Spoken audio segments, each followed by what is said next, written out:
The invention of bubblegum served as the catalyst to bring together baseball picture cards with bubblegum. Together, they were wrapped in colorful wrappers for sale with printed offers of appealing premiums for kids. Goudey was the first company to bring baseball gum cards to the American marketplace. Among the first commercial chewing gum companies was Beeman's. Beeman's gum was formulated by an Ohio physician, Edward E. Beeman, in the late 19th century, and it originally contained pepsin. The company claimed that pepsin powder would improve digestion. Enos Gordon Goudey was an employee of Beeman's and would note the success of the gum for soothing stomach problems. Combining pepsin in with the gum made this a marketing success. This gave him the exposure to the simple product of gum. Goudey would work there until 1916, learning the business. Beeman's, which was a subsidiary of American Chicle Company, was located at 170 Summer Street in Boston, Massachusetts. In 1919, Goudey Gum Company was incorporated. Documents as early as 1922 confirmed that Enos Goudey was the president and Harold C. DeLong was the treasurer. This is the same Harold C. DeLong that produced the 1933 DeLong baseball card set. The company and the factory were then located on 113 Broad Street in Boston. Oh Boy Gum was successfully produced by Goudey during the 1920s, and during the 1920s, Goudey was profitable. In 1924, Goudey Gum Company moved to the existing facility in Boston at 52 Everett Street in Allston, Massachusetts. The Goudey Company also owned the Worldwide Gum Company of Montreal, Canada, incorporated it in 1933, and they produced various similar issues of cards and premiums as produced in America. Goudey had a small production plant in Canada as well. Goudey sold the company in April of 1932. He remained on as a consultant. Records show that DeLong was also no longer with the company shortly before April of 1932. A family member from the Corning Company bought the company from Goudey, who left the company permanently after 1933. It was around this time that the Goudey Company began to combine bubblegum, sports cards, and non-sports cards together in wrappers for sale to the public. They would include cards with their brands such as Indian Gum, Big League Chewing Gum, and Sports Kings Gum, along with regular chewing gum products. The cards produced by the Goudey Gum Company re-established the artistic quality of baseball cards equal to those manufactured from the 1880s through 1911. In 1933, the Sports Kings, the Goudey baseball set, and the Indian Gum set hit the market.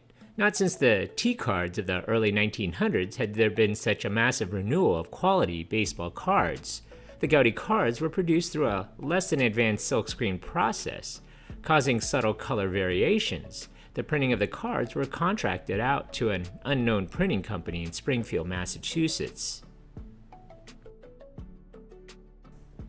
Goudey added to the marketing package a singular marketing goal, and that was to target the kids with affordable penny bubblegum with premiums in exchange for wrappers.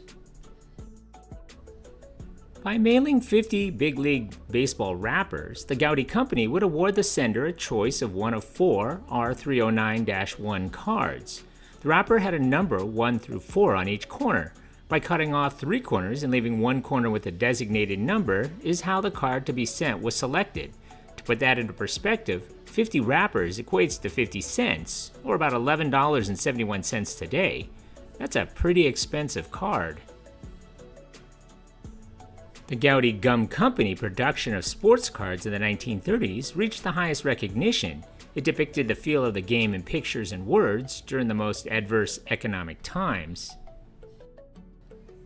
The 2 3/4 by 2 7/8 Goudey cards highlighted 2 of the greatest ball players of the 1930s, Joe DiMaggio and Hank Greenberg. The Goudey Gum Company cards helped to permanently imprint in our minds the great names of those 1930s ball players. Ruth, Gehrig, Fox, Cochran, Gehringer, Dean, Grove, and Wilson, to name a few. The first card set was the 1933 Goudey set, designated as R319. The set officially includes 240 cards. Of these, 239 were produced and distributed in packs in 1933. The set includes 4 cards of Babe Ruth, along with multiple cards of Gehrig, Fox, and many other Hall of Famers. The major conspiracy of the 1933 set, of course, is regarding card number 106, which pictures Nap LaJoie. The card was not issued in 1933, and that sent collectors looking for it everywhere. Some of those collectors wrote to the company, and in 1934, Goudey printed the missing LaJoie card, which was not previously distributed, and sent it to those asking for it. Most believe the lack of the number 106 was intentional, to keep collectors buying cards in hope of finding it. Goudey's Big League gum packs were a sensation, but success met with numerous complaints that the cards were falling apart. Goudey improved the open quality of the cards produced thereafter. The 1934 set had cards featuring a banner at the bottom called Lou Gehrig Says. The highest numbered cards had commentary from Chuck Klein instead. Backs of the Lou Gehrig cards included a supposed commentary from him on that particular player. Gehrig, like Ruth, was a legendary player, so using him as the face of the cards made sense. But what was strange was that Babe Ruth was omitted from the 1934 Goudey set entirely. Ruth was featured in the 1934 Worldwide Gum set in Canada. In 1935, Goudey again printed a card set, and Ruth returned. Gehrig, however, did not, and again it used the same players and pictures as found in the 1933 and 1934 sets. However, this time the set was printed with 4 pictures, players which were issued on each card, and a puzzle piece were printed on the back. The sports sets would continue in 1936, 1938, 1939, and 1941. During Goudey's existence as a company, they produced sports and non-sports sets. Goudey and Worldwide Gum still had some printing issues by 1939, but things were kind of in disarray. Sometime after 1940, Goudey sold Worldwide Gum Company, and after the sale, Worldwide was allowed to use Goudey's trademark names as long as their products were not exported to the US. By 1941, due to the scarcity of cardboard products, the Goudey Company used recycled rag paper to make the cards. They issued a 33-card set featuring baseball players. While the issue had only 33 players, many more exist as players are pictured against different colored backgrounds. During World War II, sugar and paper products were rationed. Goudey was able to remain moderately profitable by making aspirin and laxative gum. In 1947 and 1948, Goudey Gum issued a 96 Indian card gum set. The post-war period was Goudey's last attempt to enter the bubblegum card market. Due to the financial strength of the Wrigley Gum Company and other large gum enterprises, Goudey could not compete. George Thompson, who had been with the company since the 1920s, held the title of plant manager. Thompson was actively running the company under the ownership of Delahunt. Thompson bought the Goudey Gum Company from Alfonso Delahunt in 1956.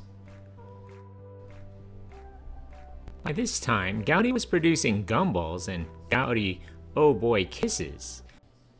In December of 1961 and January of 1962, the company had trouble heating the plant. Thompson directed that the remaining inventory, including Skybird and Jungle Gum cards and other unused inventory, be put in the furnace to keep the building warm. By 1962, the Goudey Gum Company of Boston, heavily in debt, closed for good.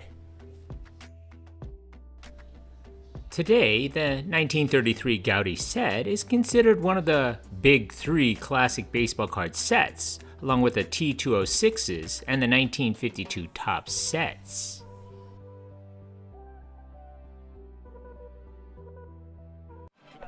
Well, kids, baseball season's here again.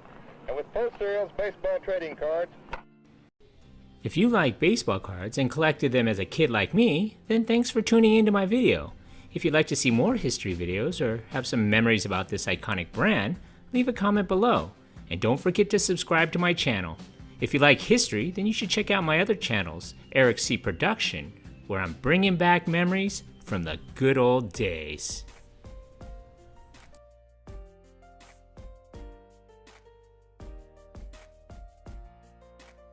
Bringing back memories from the good old days. That's super cool, man.